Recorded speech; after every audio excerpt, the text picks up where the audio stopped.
when you tell the index function where a cell is located, the index function returns what's in the cell. In this video, I teach you how to use the index function step by step.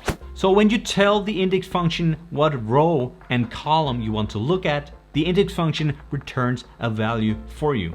So in this case, we want to look at the quarters here and the city numbers here, and then have the index function tell us what the sale is in the given quarter in the given city. So the quarter number we're inputting is here, the fourth quarter, and the city number is here in cell B10. So we're going to use the index function for this, type index, open parenthesis, and then we need to enter the syntax of the function, and the syntax is what goes into the function to get a result out of it. We need to use the array form of the index function here, so the first form. So disregard the reference form right here. We don't need that, and you won't need that for 98% of all cases.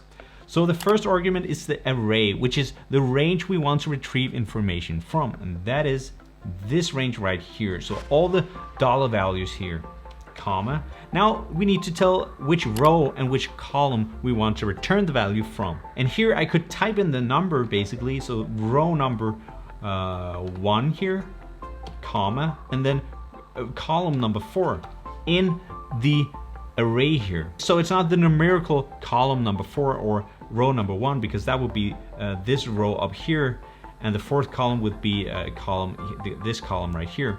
So that's not how this is counted. It's counted as the number of rows or columns inside the array that you inputted in the first argument. So I could just type these out manually and it would work just fine. We will get the fourth quarter, first city, which would be this value right here, and that's totally fine. But as always, we want to do this as dynamically as possible. So go back inside the formula and change this to the city number, which is here, and change the column number to the quarter number, which is here.